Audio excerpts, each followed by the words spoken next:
नमस्ते, सत श्री अकाल, आदाब। मेरा नाम है राजन और आज हम बात करेंगे part number 3 let's talk science series की।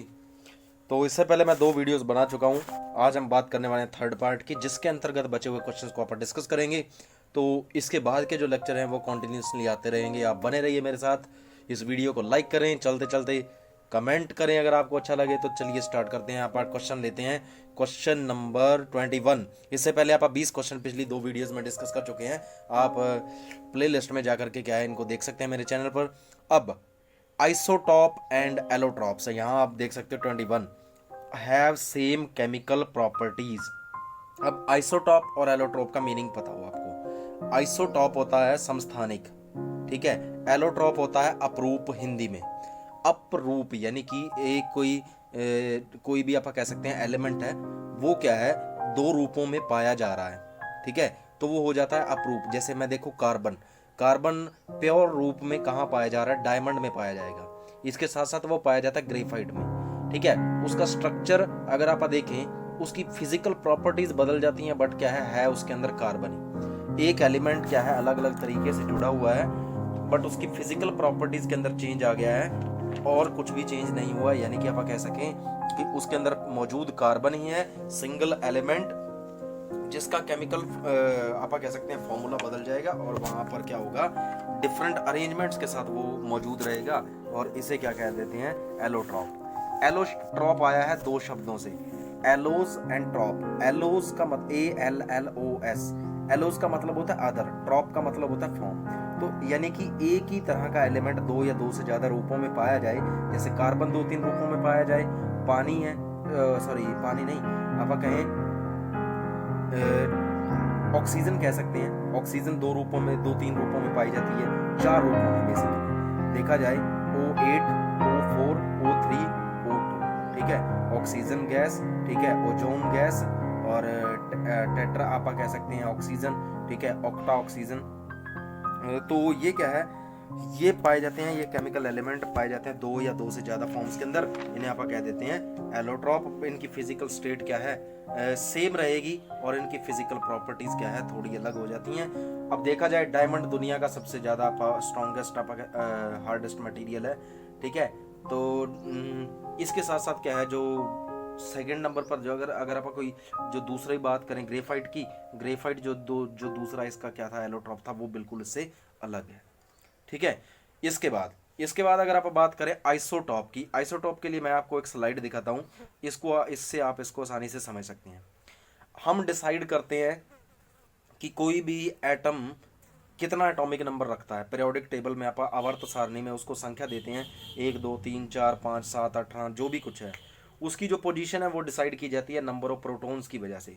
प्रोटॉन कहाँ मौजूद होते हैं, वो मौजूद होते हैं न्यूक्लियस के अंदर। यहाँ पर P लिखा हुआ है, उसके साथ मौजूद होते हैं न्यूट्रॉन। प्रोटॉन और न्यूट्रॉन की संख्या मिलकर के क्या है उसका मास नंबर बनाती है। प्रोटॉन जितने होंगे उतना ही एटॉमिक नंबर होगा, यानी कि परमाणु क्रमांक होगा, ठीक है। एक प्रोटॉन है तो वो क्या है उसको एटॉमिक नंबर 1 दे दिया और पीरियोडिक टेबल में पहली पोजीशन मिल गई। अब देखा जाए तो हाइड्रोजन के अंदर एक प्रोटॉन होता है तो इसकी पहली जगह मिलेगी, बट इसकी जो आप कहें समस्थानिक हैं वो 3 हैं। हाइड्रोजन 3 रूपों में आप कह सकते हैं समस्थानिकों के रूप में पाया जा सकता है, प्रोटियम, ड्यूटेरियम एंड ट्रिटियम।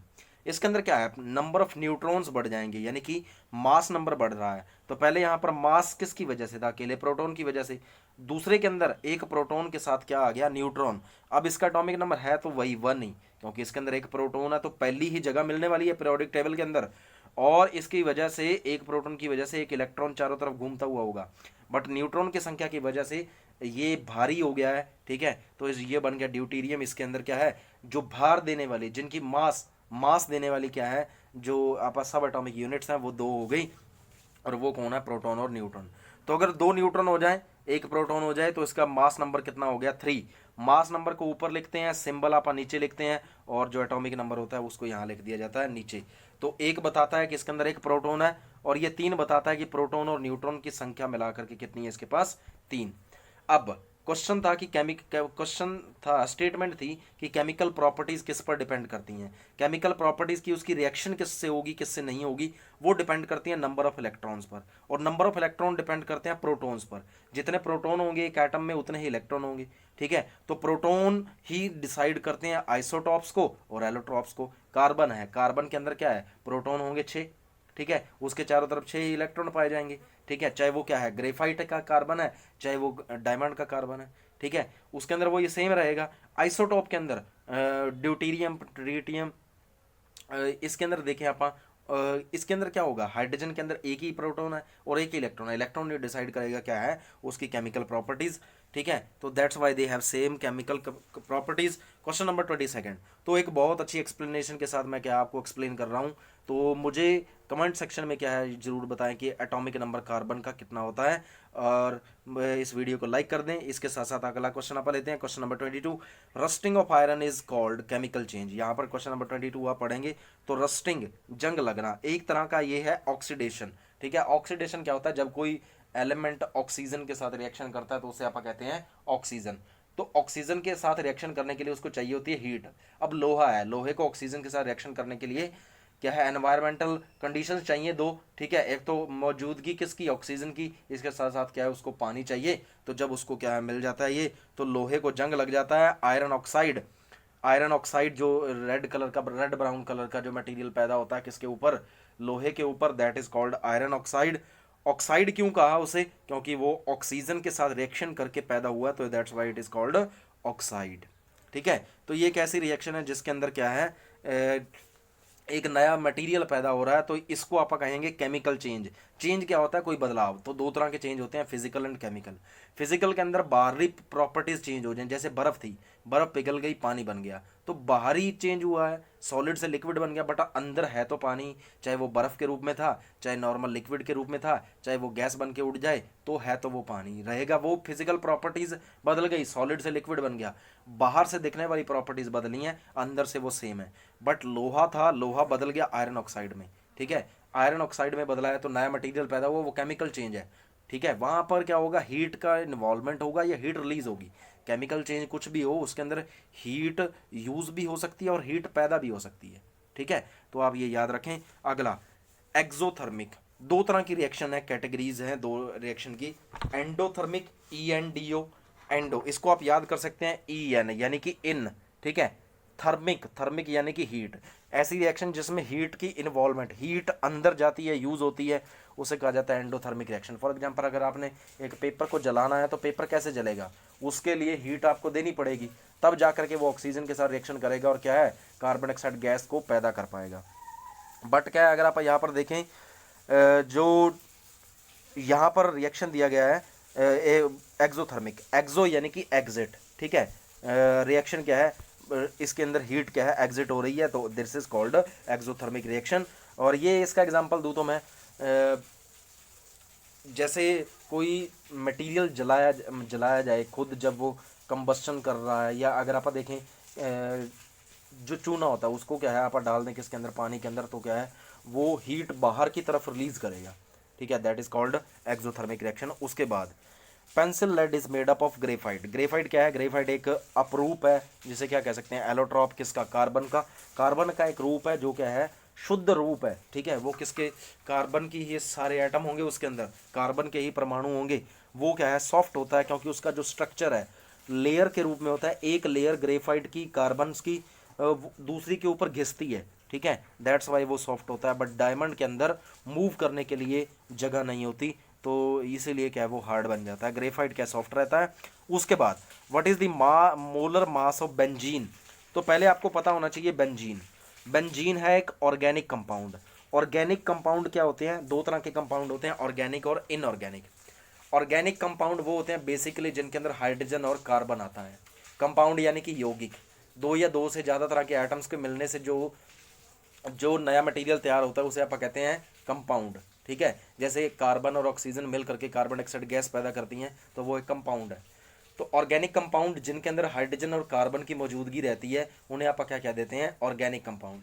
तो there is one branch for the science जिसे कहा जाता है ऑर्गेनिक केमिस्ट्री, ठीक है। तो उनमें से एक मटेरियल है, एक आप कह सकते हैं कंपाउंड है जिसका नाम है बेंजीन। तो बेंजीन एक ऐसा कंपाउंड है जिसमें क्या है, कार्बन लगे होते हैं एक साइकिल के रूप में। 6 कार्बन के एटम क्या है, एक साइकिल में लगे होते हैं, ठीक है, और वो आपस में क्या है, बॉन्ड के साथ जुड़े हुए हैं, और इसे क्या कहा जाता है, साइक्लिक कंपाउंड, ठीक है। इसके साथ क्या हाइड्रोजन लगे रहते हैं। अब इसका मोलर मास, अब मोलर मास अगर आप दुकान पर कुछ खरीदने जाएं तो हम क्या खरीदते हैं, कोई भी जो चीज़ तोल के आती है तो वो किलोग्राम में खरीदी जाती है, गिण के आती है तो डजन में आती है, ठीक है। तो इस तरह क्या है, आप कोई ना कोई स्टैंडर्ड सेट करते हैं। तो अभी इन सारी चीज़ों को मापने के लिए एक स्टैंडर्ड सेट किया गया है जिसे कहा जाता है मोल, ठीक है। फॉर एग्जांपल अगर मैं चीनी खरीदने जा रहा हूँ तो मैं कहूँगा 1 किलो चीनी चाहिए। बट अगर केमिकल कंपाउंड्स की बात करें, केमिकल एलिमेंट्स की बात करें, तो बात की जाएगी 1 मोल कंपाउंड। 1 मोल क्या है, एटम्स हैं, ठीक है। आप इस तरह बात करेंगे, ठीक है। तो 1 मोल कितनी क्वांटिटी होती है, 1 मोल क्वांटिटी होती है अगर उस एटम को, ठीक है, उस एटम को आप कंपैरिजन करें, उस एटम का अगर आप कंपैरिजन करें किसके साथ, कार्बन 12 के साथ। कार्बन 12 क्या होता है, ऐसा एटम जिसके अंदर 6 क्या है, प्रोटॉन है और 6 न्यूट्रॉन है, तो इसका भार हो जाता है 12, ठीक है। तो ये भार, इसका एटम मास नंबर 12 हो गया। इसको मान लिया जाता है कि इसके पास 12 यूनिट मास है। इसका कंपैरिजन दूसरे एटम्स के साथ करें तो तब हमें पता चलता है कि उनका मास क्या है, ठीक है। अब देखा जाए हाइड्रोजन, मान लीजिए मैं हाइड्रोजन को इसके साथ कंपेयर करूं, तुलना करूं इसकी, तो हाइड्रोजन का मास आएगा 1 यूनिट। इसी तरह सारे 100 जितने भी है एलिमेंट है उनको कंपेयर किया गया कार्बन 12 के साथ, और जो क्या है मास मिलता है उसे क्यों कह देते हैं आप, एटॉमिक मास। उस एटॉमिक मास की वजह से क्या है, आप डिसाइड करते हैं मोलर मास। अब देखिए, अब मैं देखूं पानी का फॉर्मूला है कितना, H2O, ठीक है। इसमें हाइड्रोजन कितने हैं, 2 हाइड्रोजन 2 हैं, तो इसके अंदर, अब हाइड्रोजन के अंदर क्या है, पानी के अंदर H2O, ठीक है। 3 एटम है, हाइड्रोजन और ऑक्सीजन, ठीक है। हाइड्रोजन के 2 एटम है, हाइड्रोजन का कंपैरिजन करें तो इसका मास आता है 1 का 1 U। अब 2 है तो 2 U हो गया, यानी कि 2 यूनिट मास हो गया। अब ऑक्सीजन के अंदर 8 प्रोटॉन और 8 इलेक्ट्रॉन, सॉरी 8 न्यूट्रॉन, तो 16 हो गया। इसके पास 16 यूनिट मास हो गया, 16 और 2 18 हो गया। ये 18 U हमें क्या बताता है कि जब भी पानी 1 मोल हमें लेना है, 1 मोल पानी लेना है, तो हमें कितना पानी चाहिए, 18 ग्राम। आई बात समझ, ये 18 ग्राम क्या है, 1 मोल पानी के अंदर आ रहे हैं। This is called molar mass. Molar mass क्या होता है, molar mass is the number of moles, sorry number of grams इन 1 मोल। कोई भी क्वांटिटी ली जाए 1 मोल जिसके अंदर क्या है, उसके अंदर अगर आप पता कर लें कि उसके अंदर कितने ग्राम क्या है, वो मटेरियल आया है, वो मैटर आया है, that is called molar mass. तो अभी आपने बात की थी बेंजीन की। बेंजीन का मोलर मास होता है, आप याद रखेंगे, 78.114 ग्राम, ठीक है, ग्राम पर मोल। 1 मोल में कितने आते हैं इसके ग्राम, 78.114, ठीक है। बेंजीन के कुछ और मैं आपको बताऊं, बेंजीन एक साइक्लिक कंपाउंड है, ऑर्गेनिक कंपाउंड है। साइक्लिक क्योंकि उसके अंदर कार्बन साइकिल के अंदर लगे हुए हैं, ना कि क्या है, एक चेन, लंबी चेन के रूप में। एक कार्बन से दूसरा कार्बन जुड़ा तो हुआ है, बट उन्होंने मिल करके एक रिंग बना रखा है गोल, ठीक है, रिंग के रूप में स्ट्रक्चर बना रखा है। अब इसके बाद मैं बताऊं, ऑर्गेनिक कंपाउंड है वो, ऑर्गेनिक कंपाउंड की प्रॉपर्टी बता दी मैंने। इसके साथ साथ मैंने बताया कि बेंजीन की जो स्मेल होती है वो होती है एरोमेटिक, स्वीट एरोमेटिक, ठीक है। और ऑर्डर इसका जो है स्वीट एरोमेटिक हो गया, ऑर्गेनिक कंपाउंड है। इसका फॉर्मूला रहेगा C6H6, यानी कि 6 कार्बन और साथ में 6 क्या लगे होंगे, हाइड्रोजन, ठीक है। अब चलते हैं आप आगे, अब देखते हैं क्वेश्चन नंबर 26। अगर आपको अच्छा लग रहा है तो इसको क्या है, लाइक कर दें, कमेंट कर दें। अब क्वेश्चन नंबर है एटॉमिक नंबर आयरन का। आयरन क्या है, आयरन है एटॉमिक नंबर इसका 26। आयरन का एटॉमिक नंबर 26, यानी कि इसके अंदर 26 प्रोटॉन पाए जाएंगे और 26 इलेक्ट्रॉन पाए जाएंगे। इसका सिंबल होता है Fe, F बड़ा आएगा, E छोटा आएगा, ठीक है। ये जो Fe है ये सीधा इसका नाम नहीं था, ठीक है, ये इसका जो लैटिन, जो आप कह सकते हैं दूसरी भाषाओं से इसको लिया गया है, तो उसमें इसका नाम था फीरम, ठीक है, आयरन का, तो वहाँ से इसका सिंबल लिया गया है Fe। अब कैथोड रेज, कैथोड रेज के बारे में मैंने पिछली वीडियो के अंदर डिस्कस किया था, व्हाट आर कैथोड रेज। यहाँ पर क्या है, एक ट्यूब ली गई थी, ठीक है, इस ट्यूब को आप यहाँ पर देख सकते हो, इसके अंदर कैथोड रेज पैदा हो रही हैं। ये पैदा की थी J.J. थॉमसन ने। इसके साथ क्या, इसके अंदर 2 क्या है, पत्तियाँ हैं, जो क्या है, कैसी हैं, जिन्हें क्या कहा जाता है, इलेक्ट्रोड। एक पॉजिटिव साइड बैटरी से जुड़ गई, एक जुड़ गई negative side, high voltage generator लिखा है इसने, ठीक है। अब यहाँ पर वैक्यूम पंप लगाया गया जिसके अंदर, जिससे क्या है, एयर को निकाल दिया गया और एक पर्टिकुलर क्या है, गैस को भर दिया गया लो प्रेशर पर, ताकि क्या है, प्रेशर कम होगा तो एटम्स क्या है उस गैस के यहाँ वहाँ घूम सकेंगे, और इसको नाम दिया गया डिस्चार्ज ट्यूब। अब यहाँ पर देखा जाए एक साइड नेगेटिव से जुड़ी है और उसको क्या कह दिया गया कैथोड, जो पॉजिटिव से जुड़ी है उसको कह दिया गया एनोड। तो इधर नेगेटिव वाली साइड से क्या हुआ, एक लंबी रेज पैदा होने लग गई। वो किसकी रेज थी, वो इलेक्ट्रॉन्स की रेज थी। इसको ऊपर नेगेटिव चार्ज था और इनके ऊपर क्या है नेगेटिव चार्ज कैसे पता किया गया, इनके चारों तरफ क्या है इलेक्ट्रिक फील्ड लगा दी गई। इधर एक इलेक्ट्रोड लगाया, एक इधर लगाया। मान लीजिए यहाँ पॉजिटिव चार्ज लगाया, यहाँ नेगेटिव लगाया, तो ये इलेक्ट्रॉन के ये नेगेटिव चार्ज था, ये किस तरफ मुड़ जाएगा, पॉजिटिव की तरफ मुड़ जाएगा। ठीक है, तो इसके साथ क्या है मैग्नेटिक फील्ड भी लगाई गई, चुंबकीय क्षेत्र भी लगाया गया। ठीक है, चुंबकीय क्षेत्र लगाने पर भी क्या हुआ, ये क्या है इफेक्ट हो गई। तो इससे क्या पता चला कि जो कैथोड रेज हैं, कैथोड या रेज यानी कि नेगेटिवली चार्ज जो रेज है वो अफेक्ट हो जाती हैं किसकी वजह से, वो अफेक्ट हो जाती हैं मैग्नेटिक और इलेक्ट्रिक फील्ड की वजह से। आप ये याद रख लें। अब which was the first human made plastic. ठीक है, इसके बारे में बात करने से पहले क्या है मैं आपसे क्वेश्चन पूछता हूँ। ठीक है, कि एटॉमिक नंबर मैंने अभी बताया, आयरन का एटॉमिक नंबर कितना होता है वो आप कमेंट सेक्शन में मुझे लिख के बताएंगे। ठीक है, इसके बाद सेलुलॉइड। सेलुलॉइड क्या है, फर्स्ट ह्यूमन मेड प्लास्टिक है। इसको बनाया गया था सबसे पहले क्या है इंग्लैंड के अंदर, बर्मिंघम के अंदर 1856 के अंदर। ठीक है, बनाया किसने, अलेक्जेंडर पार्क ने। अलेक्जेंडर पार्क ने इसको बनाया तो इसने अपने नाम पर इसको पेटेंट करा लिया, यानी कि अपने नाम पर रजिस्टर करा लिया और इसको नाम दिया पार्केसाइन, PARKESIN। इसका नाम आप कमेंट सेक्शन में लिखें, PRKESIN 1856 में। इसके बाद इसी तरह का एक और कंपाउंड आया, इसी तरह की एक और प्लास्टिक आई जिसको नाम दिया गया जाइलोनाइट, XYLONIT 1869 के अंदर। ये बनती किससे थी, सबसे पहले इसको बनाया गया किससे, सेलुलोज से। सेलुलोज क्या होता है, ऐसा कंपाउंड होता है जो क्या है काफ़ी टफ है। टफ यानी कि ऐसा कार्बोहाइड्रेट जैसे कार्बन मौजूद है, कार्बन मिलकर के क्या है हाइड्रोजन के साथ ऑक्सीजन के साथ क्या है ग्लूकोज बनाते हैं, उसी तरह क्या है सेलुलोज क्या है एक ऐसा मटेरियल है जो क्या है पौधों के अंदर पाया जाता है। इसको नाइट्रोजन के साथ मिलाकर के बनाया गया नाइट्रो सेलुलोज, और उसके साथ क्या ऐड किया गया कैम्फर यानी कि कपूर। इससे बना क्या, सेलुलोइड। सेलुलोइड क्या है, एक ग्रुप है किसका, कार्बन कंपाउंड्स का, जिसका यूज होता है क्या बनाने के लिए, प्लास्टिक्स। तो पहली प्लास्टिक का नाम रखा गया सेलुलोइड, और वो सेलुलोइड के अंदर जो सबसे पहली थी वो थी पार्केसाइन। इसको सेलुलोइड नाम कब दिया गया, ये नाम दिया गया 1870 के अंदर। ठीक है, और इसका साइंटिस्ट किसने डिस्कवर किया था, अलेक्जेंडर पार्क ने, PARK। ठीक है, आप इसका नाम क्या है लिखेंगे कमेंट सेक्शन में। अब इसके बाद अगला क्वेश्चन देखते हैं, one a piece of quicklime. Quicklime होता है कैल्शियम ऑक्साइड। ठीक है, quicklime calcium oxide Ca, ये सिंबल है कैल्शियम का। इसके साथ ऑक्सीजन जुड़ जाए तो ये बन जाता है कैल्शियम ऑक्साइड। अब ये बनता किससे है, ये बनता है कैल्शियम कार्बोनेट से। कैल्शियम कार्बोनेट क्या है, जिसे आप चूना पत्थर कह सकते हैं। ठीक है, कैल्शियम कार्बोनेट ये कहाँ से आएगा, ये समुद्र के अंदर जो शेल्स वाले जीव हैं उनके जो खोल होते हैं उसमें कैल्शियम कार्बोनेट होता है। ठीक है, कैल्शियम की मौजूदगी की वजह से ही इसका यूज़ होता है सीमेंट बनाने के लिए। अब जब इस कैल्शियम कार्बोनेट को आप हीट करेंगे तो ये क्या है कार्बन डाइऑक्साइड को लिबरेट कर देगा, छोड़ देगा, जिससे क्या डेवलप होगी, जिससे पैदा होगी कैल्शियम ऑक्साइड, सॉलिड रूप में पैदा हो जाएगा। इस कैल्शियम ऑक्साइड का आप यूज़ करते हैं किसके लिए, सीमेंट वगैरह पैदा करने के लिए। ठीक है, इसी कैल्शियम ऑक्साइड को अगर आप पानी में डाल दोगे तो कैल्शियम हाइड्रोक्साइड पैदा हो जाएगा। अब ये जो कैल्शियम ऑक्साइड है इसके और भी बहुत सारे नाम हैं, अनस्लेक्ड लाइम, बिना बुझा हुआ चूना। ठीक है, इसके बाद क्या है जो इसको क्या है पानी में डाल दोगे तो ये क्या रिएक्शन कर जाता है, हीट एनर्जी लिबरेट कर देता है। हीट आपने देखा होगा चूने को जब पानी में डालते हैं तो हीट पैदा होती है, क्योंकि वहाँ पर वो पानी को फिर दोबारा लेने लग गया और हीट को उसने रिलीज़ करना स्टार्ट कर दिया।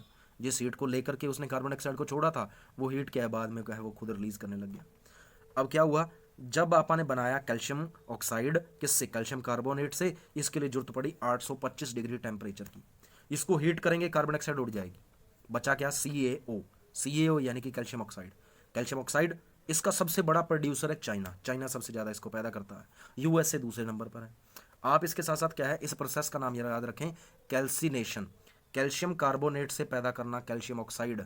ठीक है, चूना पैदा करना बिना बुझा हुआ बिना रिएक्शन वाला। अभी उसको पानी में डालेंगे तो रिएक्शन हो जाएगी, फिर क्या है वो कहा जाएगा स्लेक्ड लाइम कैल्शियम हाइड्रोक्साइड। और कैल्शियम हाइड्रोक्साइड को आप कैसे लिखते हो, Ca लिख करके, ठीक है, ब्रैकेट में लिखोगे OH is representing calcium hydroxide, OH is representing hydroxide.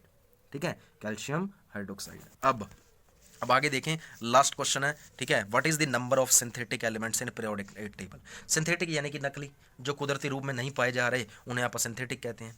तो ये क्या है, 24 है, ठीक है। यहाँ पर 20 लिखा है, ये 24 है। ऐसे मटेरियल जो क्या है कुदरती रूप में नहीं पाए जाते उन्हें कहा जाता है सिंथेटिक एलिमेंट्स। ये एलिमेंट क्या है, थोड़े से टाइम के लिए लैब के अंदर बने। इनको कैसे बनाया गया, जब प्रोटॉन्स की संख्या बदल दी, ठीक है। तो सबसे पहला जो आप कहें बनाया गया था, जो पीरियोडिक टेबल के अंदर था, इसका नाम था टेक्नीटियम, ठीक है। इसको बनाया गया 1943 के अंदर, ठीक है, पीरियोडिक टेबल के अंदर। तो इसके बाद प्लूटोनियम की बात करें तो ये कुछ ऐसे मटेरियल हैं क्या हैं जो कुदरती रूप में क्या है नहीं पाए जाएंगे, और ये सिंथेटिक एलिमेंट्स हैं। ये रेडियो एक्टिव होते हैं, रेडियो धर्मिता शो करते हैं, यानी कि डिसइंटीग्रेट हो जाते हैं, टूट जाते हैं, ये स्टेबल नहीं होते, ठीक है। तो 90 से ऊपर वाले क्या है, ये बिना किसी काम के हैं। इन्होंने लिखा है 90 से ऊपर वाले जो हैं ये बिना किसी काम के हैं, यानी कि इनका काम केवल है रिसर्च के अंदर, साइंटिफिक रिसर्च के अंदर इनका यूज़ होता है। और एक टर्म यूज़ होती है हाफ लाइफ पीरियड, ठीक है। इसको कितना टाइम लगता है अपनी हाफ कंसनट्रेशन तक पहुंचने के लिए। अगर कोई 1 ग्राम चीज़ है, उसको 1 ग्राम एलिमेंट है, उसको हाफ तक पहुंचने में कितना टाइम लगता है, 5 साल 10 साल, ठीक है। तो इनका हाफ लाइफ पीरियड बहुत कम होता है, जल्दी पैदा होते हैं, पैदा होने के बाद जल्दी ख़त्म हो जाते हैं, ठीक है। तो अगर आपको वीडियो समझ आई, अच्छा लगा तो इसको लाइक करें। Thank you, have a better day better life ahead.